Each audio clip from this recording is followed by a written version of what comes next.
Look at that. All right, so episode 7. I went back and looked at it. It is the drop, ladies and gentlemen. So welcome aboard. It's another Thursday here, live from Cactus Music. I'm Ruben Dominguez. That's Quinn Bishop. He's the big boss around here. Man, let's jump into it because we've got some new releases to talk about. Yeah, and this is going to be an interesting week because we have a bunch of Texas artists that are releasing records this week. Right. And we're going to kick it off. This is a big one. The Flatlanders. It's kind of the Texas supergroup. They formed in the 70s. They made this record called More a Legend Than a Band. People know them individually as Joe Ely, Jimmy Dale Gilmore, and Butch Hancock. But they've made their first record in 12 years. And I haven't even heard this yet. I'm very excited to hear it. Kind of the elder statesman of Texas folk and country. There's some songwriting superpower right there, man. No doubt. That's incredible stuff right there. And hopefully, since this is it a double album?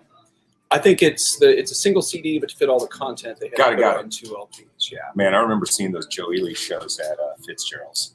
Felt like for a while there in the late 80s, early 90s, he was there all the time. With Dave Grissom playing guitar, just blowing the roof off of it. Smoking guitar. Yeah, and those, he was singing, I think that was in between label deals. He was singing for Supper at that point. And crashing on my friend's couch, like literally sleeping on her couch when he was in town. Right. Next up, Lucinda Williams. Oh, man. Has a brand new one. And so she, during the pandemic, she did this series, this in-studio concert series that was called Lou's Jukebox. And she would cover, well-known songs or some of her favorite songs. The first release was All Tom Petty.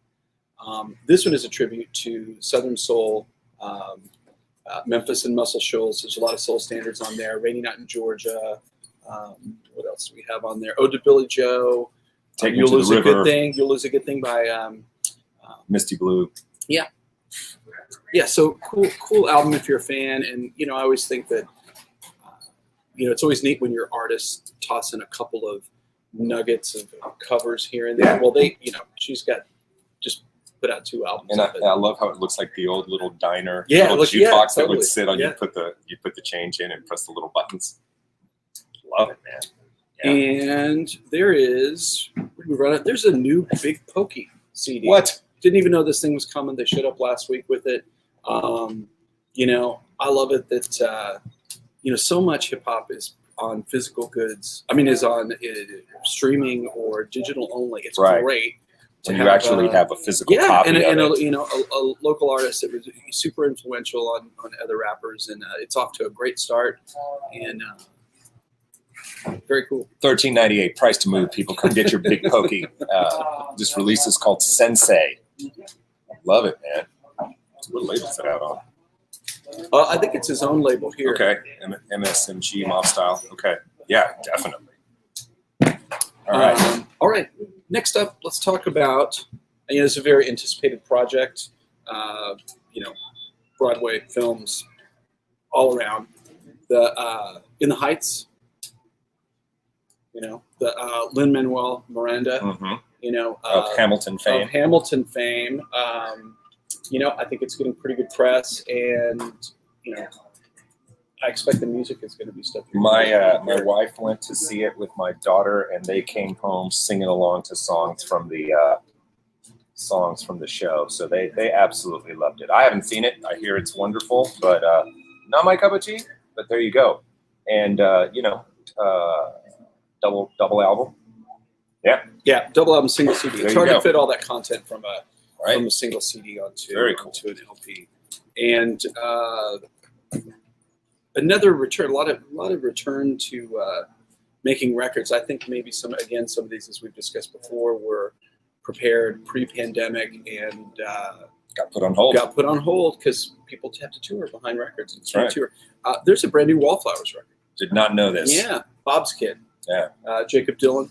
And it is called Exit Wounds. Yeah. Kind of cool cover there.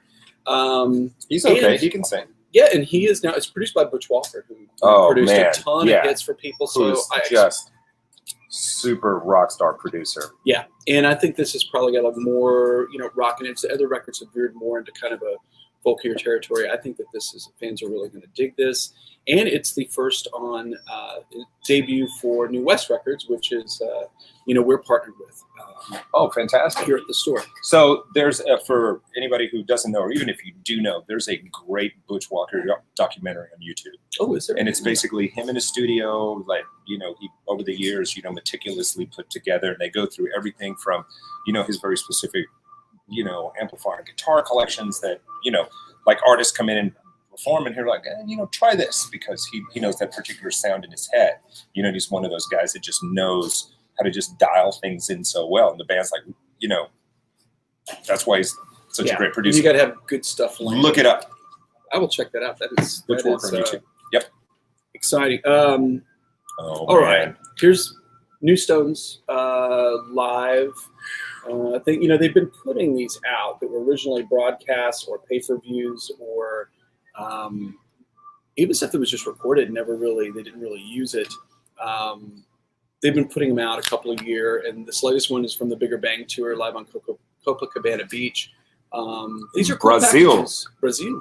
Yeah. These packages are cool because they feature DVDs, Blu-rays, CDs. You get the whole shows, and this is kind of the deluxe edition that has a book in it. But there's a smaller edition that it's compartmentalized to where if you just want the CDs or you just want the DVDs, there you go.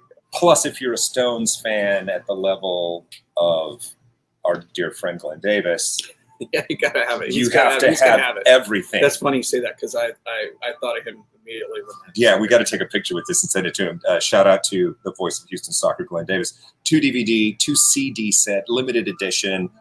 Yeah, man. Yeah, $99. Come on, for a Stones fan, you got to put that in your collection. And you can also, again, you can get this. You just want the CDs? You just get the CDs, or you just want to watch it. They make very cool. There's probably 4 different versions of every one of these. All right. Well, hey, so people talking on the we've got some people talking on the on the chat here. What are they saying? Well, we mentioned Brazil, so of course our producer Javi said via Brazil. Big match coming up for them too. So yeah, definitely go Brazil. Hang on a second. Let's see what else do we have. Mecca Thompson says, any new summer hits you guys are really into?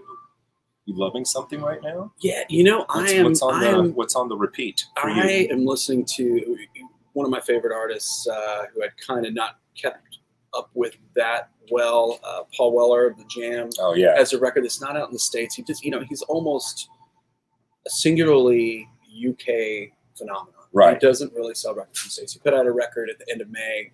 It's not even scheduled for U.S. release yet. It's called Fat Pop, and he's gotten really experimental and cool, but it's still anchored with his, kind of punky, soulful British thing. And that's the record that I've been listening to. I was listening to the Jam Essentials the other day, just driving around. It's like, oh man. For me, let's see, what am I listening to? Is there anything that's come out?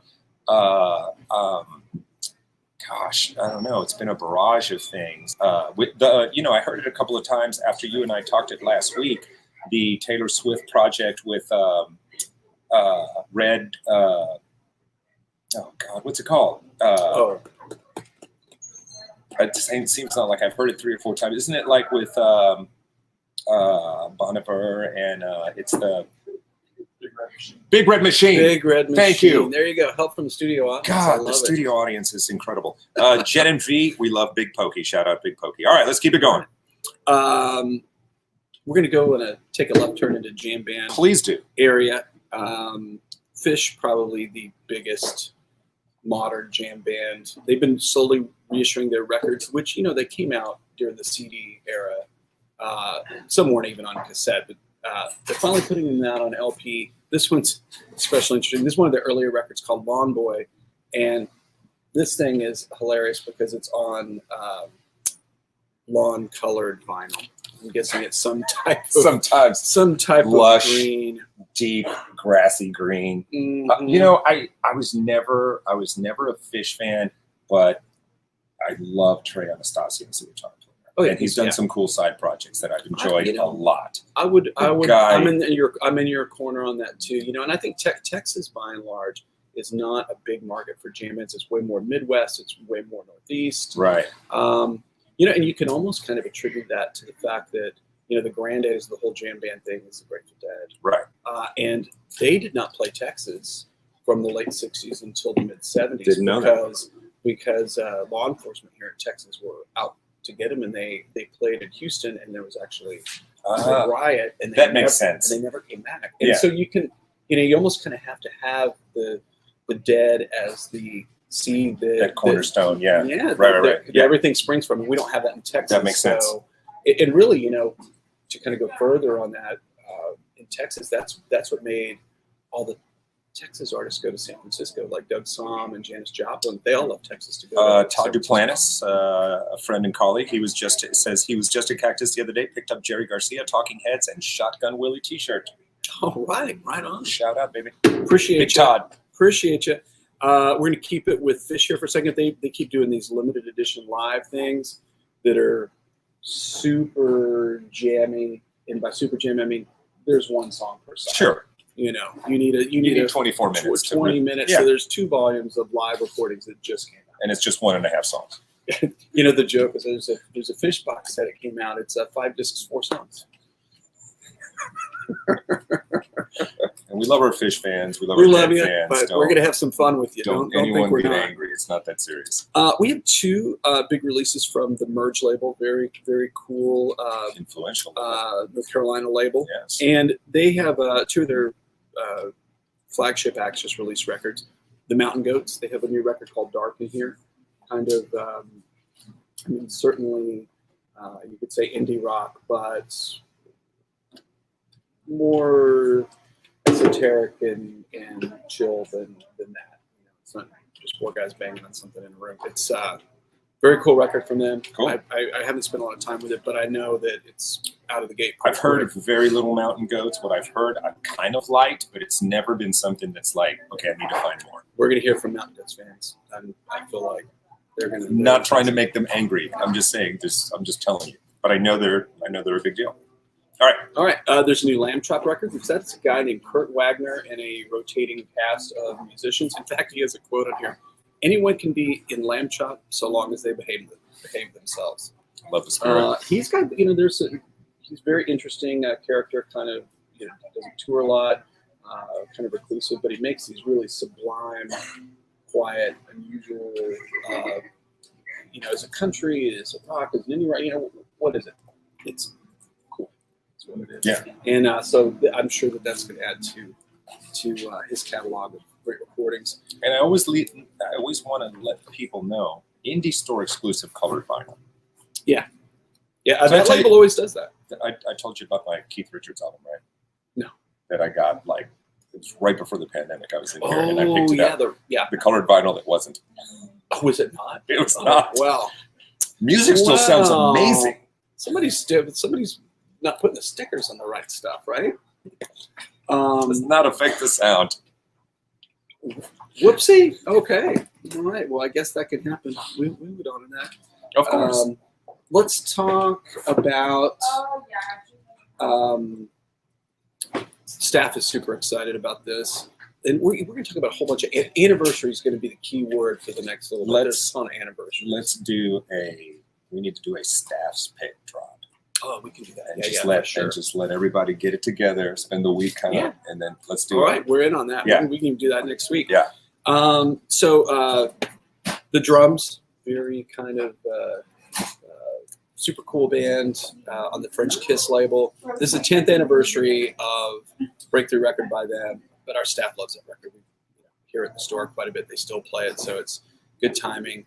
And it hasn't been on vinyl in forever. Your small labels tend to release new releases, and sometimes the catalog falls out of print. And so this is a good opportunity to grab that record. Check it out. Limited edition Red Apple vinyl. There you go. We're going to keep the anniversary thing going. This is the 20th anniversary remix from Muse of their album Origin of Symmetry. And this is an unusual band. They're fans that know them. They're heavy. Yeah. They're kind of melodic, heavy but melodic. It's kind of Radioheady, kind of Pink Floyd-y, but orchestral. Definitely orchestral. But then there's like a Metallica heavy guitar edge to it too. So that one is out. We have a question. I like questions. From Mecca Thompson. Like She's like, where can we buy these? You can get these right here at Cactus Music. I don't know where Mecca is, but your favorite vinyl store in your neighborhood, in your part of the world, wherever you are, or online. Yes, you can buy them from us online. And but if you live, you should have a good record store. These should all be readily available at stores. They may not have the indie store variants, but you can get the music. Yeah, by and large, you should be able to. The other Todd is asking a question: if you could only get one album out of the ones you are showcasing. If I could only get one album out of all the ones you are showcasing today, which should I go for? At the end of this episode, Todd, we will give you the must-pick, the lead pipe sync. We still got the we still had a bucket of stuff to go through. So you guys go make some popcorn and sit back. Another anniversary, and when Ruben got here, I told him, yes, sir. This one is going to make you feel old, and you were successful. I have more gray hair. Crept up on me when when we were ordering these. It's like, why is that coming back out? Like, oh wow, 20th anniversary of Almost Famous. And you know what this explains? Like, this was on so many of those cable stations that'll just play like random movies. They'll just start. Yeah. And all of a sudden, this was on all week long earlier in the year. And I was there you go. And I was like, now it makes sense. If you haven't seen this movie, man, come on. Yeah, it's a great story. Because rock Crowe, movies, mostly his real what happened to rock movies don't always get made well. I think that is pretty much the rule. And this one was about as good as you could do with a Hollywood movie about a big rock and roll band and kind of a period piece, right? Because it was the 70s. And a great story having people like Peter Frampton and Nancy Wilson having musicians as actors. Seymour Hoffman. Philip Seymour Hoffman just turns in a crazy good, as everybody. The cast was amazing. Yeah, the performances are. And the soundtrack made me want to go out and I actually went out and bought a Lester Bangs book and read it. Oh, it's great. Yeah. Because I kept hearing, he was talking about the movie and I'd heard Lester Bangs, but I'd never read it. So I went out and got it. It's pretty sardonic. It made me read a book. How about that? Yeah, How many albums have made you read a book? That's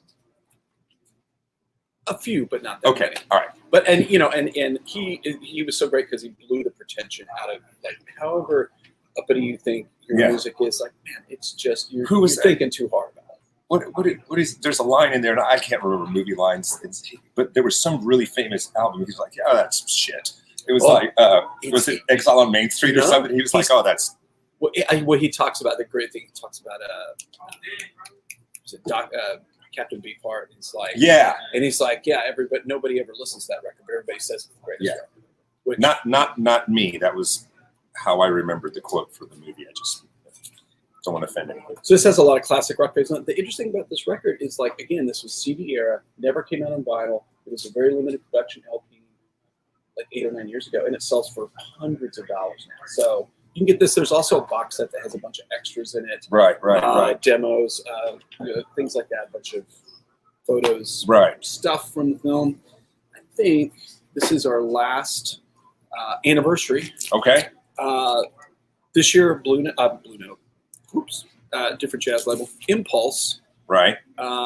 Is celebrating their 60th anniversary. So they're putting out super deluxe reissues that are remastered acoustic, part of the Acoustic Sound series, and from the original master tapes. This label means so much to jazz fans. It's known as the house that Train built because it was started by Creed Taylor, who's a jazz producer and made many great records. But really, John Coltrane live at the Village Vanguard launches the label, and then John just had one of his most productive, most prolific, and best-selling periods with the beginning of that label. And really, that funded him and Ray Charles. Really funded the efforts and made it for a lot of other artists to make records. And of course, if you have John Coltrane as the flagship artist for your label, it's going to attract a bunch of other great players that want to be in that. Bill Evans, Eric Dolphy. Love it. And I got to say, released in 1961. Show the logo, the Impulse logo is just so great, And they incorporate it into all the album art with that orange and black. It's just a great image. So you've got that record, which is an Oliver Nelson record, but of course with a bunch of great players on it.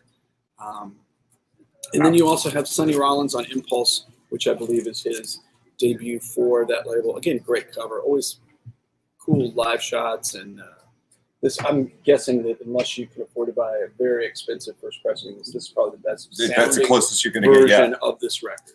And like you always say, you can buy this, wait for friends to come over, and look like a musical genius. Yeah. You're playing some Sonny Rollins. Just put it on and blow some people's minds. This is another reissue. Go ahead. No, please go ahead. This is another reissue, and I wanted to talk about this because this is a very kooky, the way these records are done. There's a 2 LP reissue of the Monkees' debut album, and the second disc, the bonus disc, has a bunch of outtakes and different versions, studio outtakes, remixes from that first album, and it's been available. Content that's been available on CD, first debuting on vinyl. The interesting thing about this is part of the Run Out Groove series. We're going to move in close so you can see the Run Out Groove series, and what they do is they solicit these records, and record stores place their orders, and that's all they make.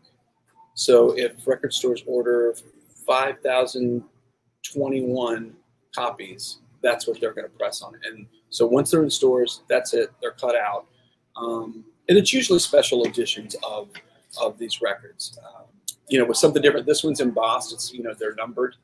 Nice. Stamped with an individual number of whatever the pressing is. So here's your story. So little kid, and I loved the show. And I'm pretty sure they were already in reruns. Yeah. Although I'm old enough to have seen it in its initial run. Remember it. Yeah. But I think it was already in reruns. So my mom went out and bought the album, and I could play it on the family record player, that looked like a piece of furniture that you pulled up the thing. So this was like kind of my first album. That's cool. I think a lot of people a little different, but the cover was almost exact. But it's funny in the back. It's like Meet the Monkees. And I love the fact that it starts with height, David Jones, height 5'3", hair brown, eyes brown, plays guitar and sings. It's like a baseball card. Or they're like the team mags. Yeah, 5 stolen bases in his rookie season. Yeah. So, and I'll say this all the time, the country rock movement, people like Graham Parsons get tons of credit. Pretty much you're sold the idea that they are the most important figure in that. But I will say, there's, for a while there, the Monkees sold more records than the Beatles and the Rolling Stones. And every one of those records had a country song or two by Mike Nesmith, that guy right there. Yeah.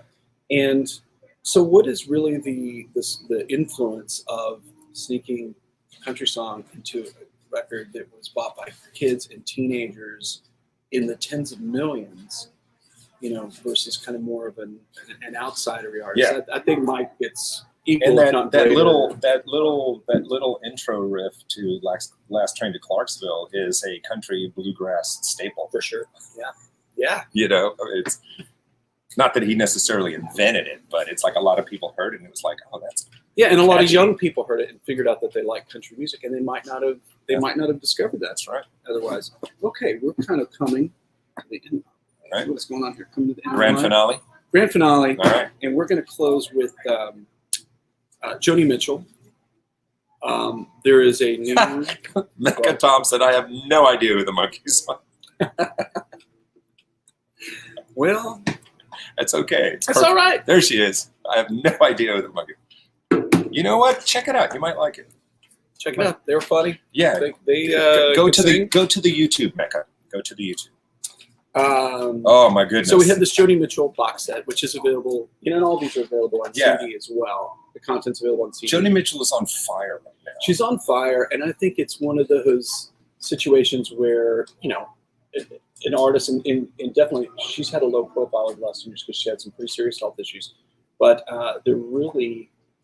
she's opening her vaults and her really taking charge of her catalog.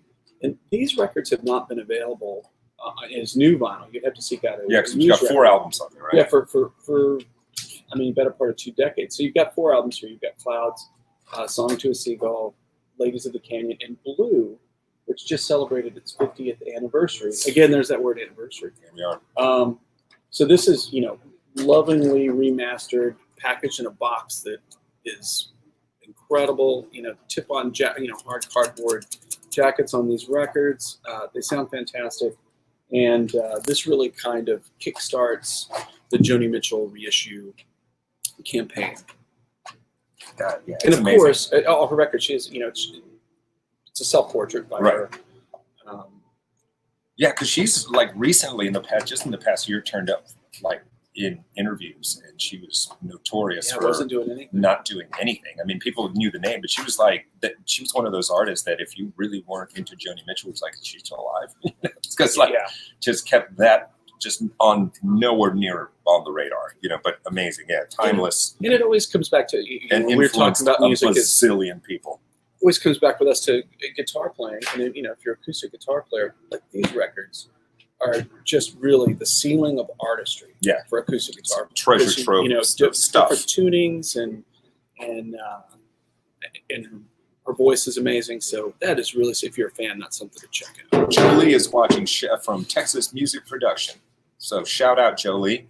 Glad you're watching. All right, so we have to go back to Todd's request. We have to pick the album of the lot that's going to be your one album to listen to. Me or one.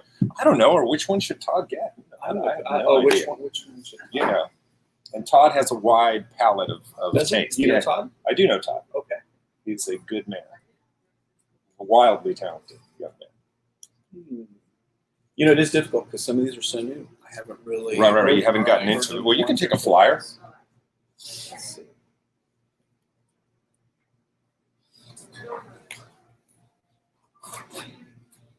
Todd stumped it, I think. No. Todd says I'll listen to anything, really. No, it's too late. Wait a minute. Did we not talk about another new King Gizzard release? We didn't. It flipped forward. There is another one. Then there'll be another one every week. 2 weeks. Come on, man. We left why not? Why not? Here's your album, Todd. This is the official bootleg of that I guess they put out themselves.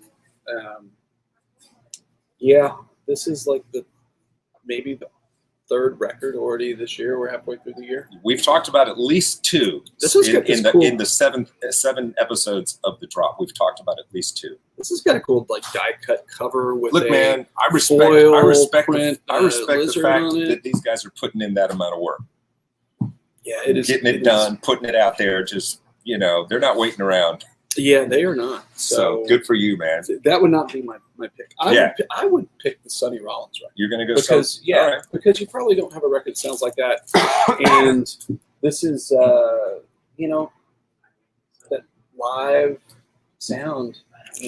Just just small group making captured in that era is really. I would go with that. So there you are. You got to pick one. Yeah. This one, right? Nope. I'm going to go with the Monkees. Todd, if you don't have Monkees in your life, this is for you, buddy. Go get some.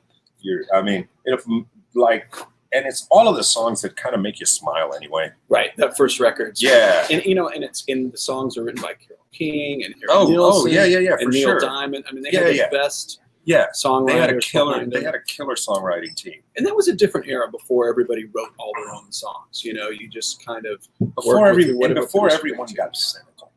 Absolutely. And that's I think that's why they were kind of snubbed with the Rock and Roll Hall of Fame and all that kind of stuff, because everybody now wants people to write their own songs. But it worked for them, and I like that.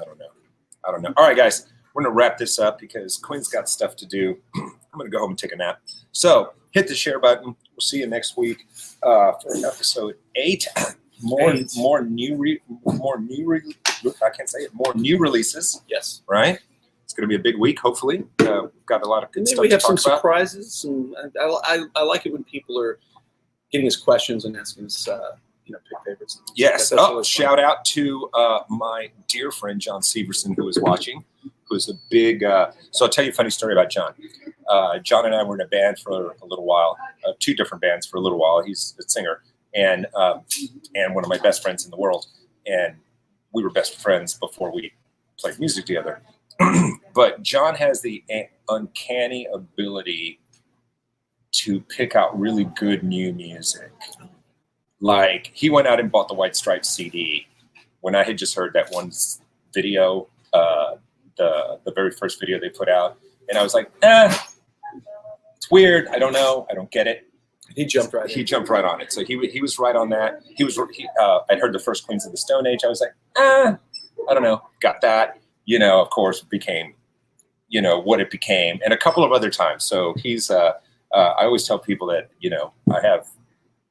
I don't really have a good ear for things initially. I think that's not so much not having a good ear. That is really kind of how we're wired.